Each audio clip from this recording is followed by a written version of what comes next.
আসসালামু আলাইকুম। আমরা যারা গ্রাফিক ডিজাইন শিখতেছি তাদের জন্য নতুন একটি সিরিজ যেটা হলো ফটোশপ। ঠিক আছে? আমরা ইলাস্ট্রেটর মোটামুটি যতটুকু করেছি, যারা নতুন তারা তো আরো অনেক কিছু শিখতে হবে। যারা ইলাস্ট্রেটর বেসিকটা জানেন, হ্যাঁ? তারা ফটোশপ শুরু করতে পারেন। কারণ ২ টা কম্বিনেশন একটার সাথে আরেকটা জড়িত। তবে আমরা ফটোশপ করার আগে একটা সিলেবাস আ আছে ফটোশপের। এই সবগুলো কমপ্লিট করতে হবে। মোটামুটি আমরা এগুলি জানি। কিভাবে ওপেন করতে হয়, সেভ করতে হয়, ক্লোজ করতে হয়, ক্রপ টুল ইউজ করতে হয়, সেটা zoom in and zoom out. এটা হচ্ছে আমাদের পুরা সিলেবাস। ঠিক আছে? এই যে এখানে আমাদের কিছু প্রজেক্ট আছে ফটোশপে, এগুলো আমরা করব একটা, একটা করে। আপনারা এগুলো সবই জানেন। তারপরেও আমি ২-১ টা জিনিস দেখাবো। আপনাদের এটা দরকার। হ্যাঁ? যেমন হয়তোবা clone, CLONE clone stamp tool in Photoshop. হুম? এই ক্লোন টুলটা সম্পর্কে আমরা আজকে বিস্তারিত জানবো। ঠিক আছে? তো ফটোশপে যদি আমি যাই, দেখেন এইখান থেকে একটা টুল আছে। এই যে ১, ২, ৩, ৪, ৫ নাম্বার সিরিয়ালে এটাতে রাইট ক্লিক করলে এই যে এখানে ক্লোন টুল অলরেডি সিলেক্টেড। হ্যাঁ? এটার নাম হলো ক্লোন স্টাম্প টুল। দেখছেন? মানে কি?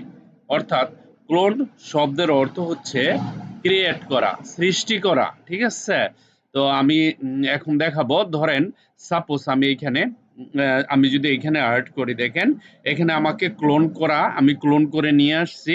ধরেন আমি এখান থেকে যদি এইভাবে শুরু করি, দেখেন এখানে ক্লিক করার সাথে, সাথে আমার একটা ছবি চলে আসছে। ঠিক আছে? দেখেন। দেখেন। কিভাবে আসছে এই ছবিটা? কারণ এটাকে ক্লোন করা আছে এক জায়গায়। ক্লোন করা, তাই আমি এই ছবিটা কোথায় ক্লোন করছি, কিভাবে করছি সেটা আমি দেখাচ্ছি। দেখেন, দেখেন এখানে এই যে এই ছবিটা অলরেডি ক্লোন করা, কিন্তু আমি এদিকে করলে কিচ্ছুই হবে না। যতটুকু পর্যন্ত তার সীমাবদ্ধ অতটুকু তার ক্লোন করা আছে। তো সেই ছবিটা কই থেকে আমি এখানে নিয়ে আসছি, আইডিয়া আছে? দেখেন, সিম্পল। এই যে এই জায়গা, এই জায়গা থেকে আমি এটাকে ক্লোন করে নিয়ে আসছি। কিভাবে ক্লোন করতে হয়?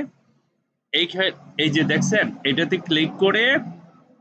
ক্লিক করে তারপরে অল্টার ধরে এখানে ক্লিক করতে হয়। ঠিক আছে? তাহলে এই ছবিটা দেখেন আমি এখানে কনভার্ট করে এখানে নিয়ে আসছি ফটোশপে। তার নাম হচ্ছে ক্লোন স্টাম্প টুল। ক্লোন স্টাম্প টুল। এটা অনেক ইম্পর্টেন্ট একটা জিনিস।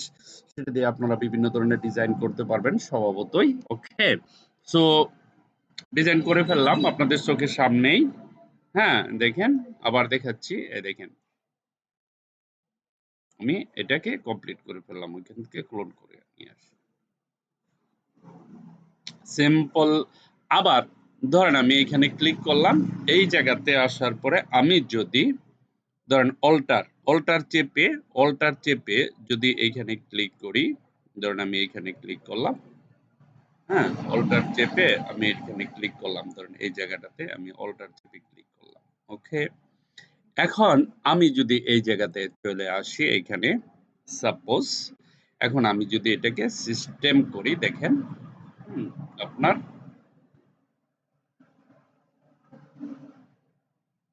অটোমেটিকলি চলে আসছে। ঠিক আছে?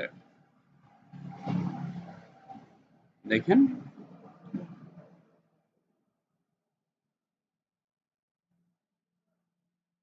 আশা করি বুঝতে পারছেন। একটা ছবি হুবহু সৃষ্টি করা যায় ক্লোনের মাধ্যমে অন্য একটা জায়গায়। ঠিক আছে? Thank you very much for watching this video.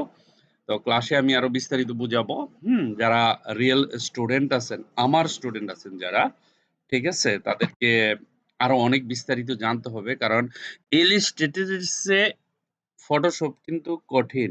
আবার বলতেছি, অনেকে মনে করে ফটোশপ ইজি। ফটোশপ ইজি না। বেসিকটা সহজ, কিন্তু অ্যাডভান্স লেভেলের ফটোশপ অনেক কঠিন। ওকে? মাথায় যেন থাকে। ঠিক আছে? তো আমরা সিলেবাস ধরে, ধরে যাব। ক্লোন টুলটা আমরা শেষ করব আজকে। আমি আরো কয়েকটা ভিডিও দিব ক্লোন টুলের উপরে। ঠিক আছে? আশা করি বুঝতে পারবেন। Thank you very much for watching this video.